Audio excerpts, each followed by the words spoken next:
gaya. Nah, tujuan kita untuk mempelajari gaya ini adalah kalian dapat menarik kesimpulan dari kegiatan bahwa benda yang diam dapat bergerak. Oke. Nah, sebelum itu Ibu mau menjelaskan dulu apa itu gaya.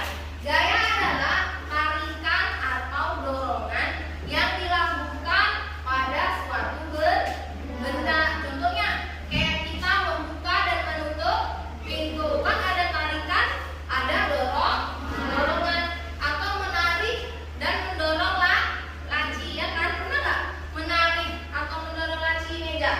Nah, kan ada tarikan, ada dorongan. Nah, itulah yang disebut dengan gaya. Oke, sekarang biar lebih jelas, coba lihat bukunya dulu, buku paketnya halaman 49. Tadi kan ada pengertian gaya. Nah, ternyata gaya dapat berpengaruh pada bentuk benda. Nah, yang pertama, kalian pernah nggak mainkan plastisin? Plastisin. Nah, kalau kalian remas-remas jadi berbagai bentuk kan? Nah, ternyata gaya dapat mempengaruhi bentuk benda. Dan satu lagi ada juga pengaruh gaya terhadap benda. Jadi gaya bisa juga mempengaruhi pada gerak benda. Yang pertama, benda yang diam menjadi bergerak. Contohnya, ibu menarik kursi ini, pasti awalnya diam, ya kan? Ibu tarik, dia bergerak. Lalu gaya yang berikutnya mempengaruhi benda yang bergerak menjadi diam. Misalkan pernah lihat orang bermain bola voli, waktu dia dilempar, orang yang menangkapnya menghentikan benda yang bergerak, ya kan?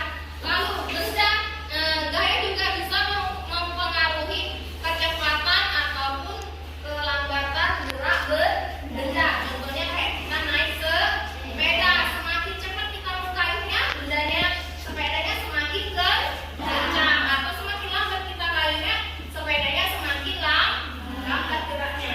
Yang keempat yaitu mengubah arah gerak benda. Contohnya misalkan kita main bola voli lagi, ibu mengarahkannya kepada si Nadine. Nadine juga mengarahkan balik ke ibu, nah kan arahnya berubah. Itu juga gaya mempengaruhi arah gerak benda. Yang berikutnya, jenis-jenis gaya seperti yang ada di papan tulis. Ada gaya apa ini? Gaya otot. Gaya otot ini seperti tukang apa ini? Bakso mendorong gerobak. Gaya yang dipakai adalah gaya otot, menggunakan lengan otot untuk mendorong gerobaknya. Pada saat gerobaknya mau diberhentikan, gaya apa yang dipakainya?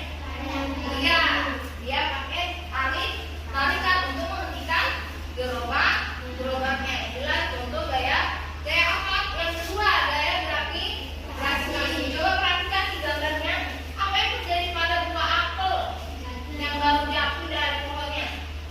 Jatuhnya ke bawah, bukan ke atas. Inilah yang disebut gaya gravitasi, gaya tarik bumi atau nama lainnya.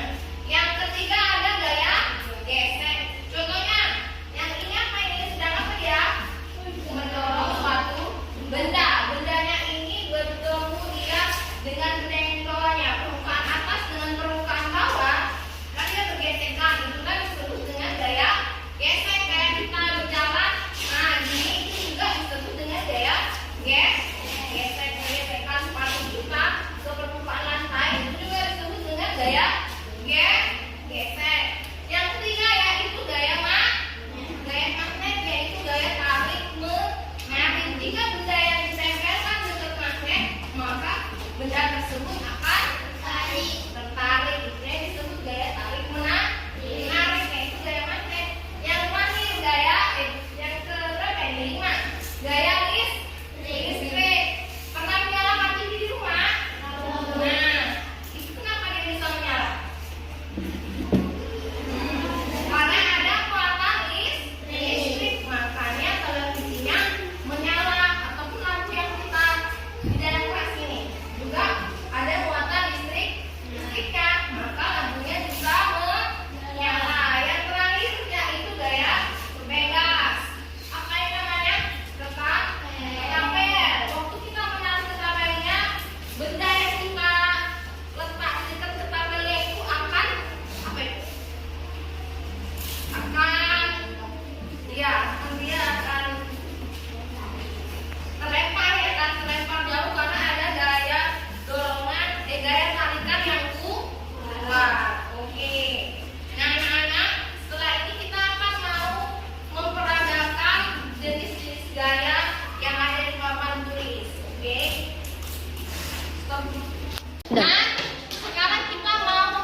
Ada gaya otot, gaya gravitasi, gaya geser, gaya magnet, gaya listrik, dan juga gaya pegas. Nah, yang pertama kita mau mempraktekkan, ini nggak berurutan ya.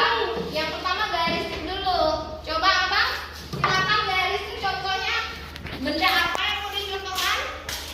Iya, kipas angin. Kayak mana ya supaya dia bisa berputar menggunakan gaya listrik? Iya. Nah, kipas anginnya menyala karena ada muatan listriknya. Tepuk tangan dulu untuk temannya. Siapa namanya? Arga. Arga, ayo. Nah, yang kedua ada gaya otot dan gaya gesek. Ini dua ya. Gaya otot dan gaya gesek dia hampir bersamaan. Ayo coba praktekkan itu gayanya menggunakan meja.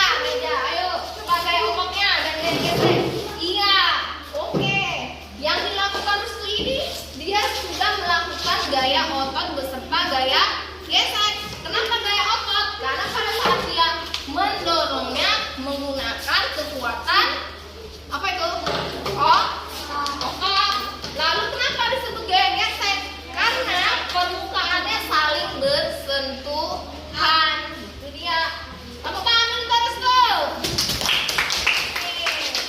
Nah, yang ketiga yaitu hairan. Ini gaya merubah bentuk benda. Jadi gaya dapat merubah bentuk benda. Ini botol minuman ya, botol plastik minuman. Ini masih berbentuk botol. Coba Aizan, apakah emas bentuknya akan seperti botol lagi enggak? Yang kuat. Kena aja. Iya. Oke. Nah, coba kita lihat. Bentuknya masih seperti botol enggak? Tidak. Sudah preak-preak, menyak-menyak ya kan? Preak-preak. Inilah disebut gaya mempengaruhi bentuk benda. Oke, tepuk tangan saja. Nah, silakan dulu. Nah, yang keempat ada gaya pegang. Coba contohkan dulu. Iya, dia menarikkan karetnya itu pada sebuah benda yang ditariknya, lalu dilepaskan. Jangan kena air. Kurang kuat, coba sekali lagi. Kurang kuat. Tarikannya harus kuat, jadi ada gayanya. Ayo jangan grogi. Iya, oke, itulah disebut gaya pegang. Tepuk tangan untuk itu. Nah, dekat kita merahnya. Sekarang kita mau gaya magnet. Ini paku dia mengandung apa? Besi kan, terbuat dari besi. Ini juga magnet. Bener nggak magnetnya ini dapat menarik benda yang kandungannya besi? Coba. Oh iya, ternyata gayanya tarik menarik. Jika didekatkan magnet dengan paku, dia akan menempel. Inilah disebut gaya tarik menarik. Oke, bagus ya abang. Siapa Aska? Tepuk tangan dulu. Aska. Nah, yang terakhir ada gaya apa ini? Gaya gravitasi. Coba kita praktekkan dulu bang. Lemparkan bola ke atas. Iya, bolanya akan turun ke bawah. Ini namanya gaya tarikan gaya tarik bumi. Nah, selain gaya gravitasi, coba contoh yang lain bang. Coba bolanya dibawa lalu ditendangkan. Nah, itulah yang disebut dengan gaya dapat benda yang diam dapat bergerak karena diberikan dorongan. Oke, bersama.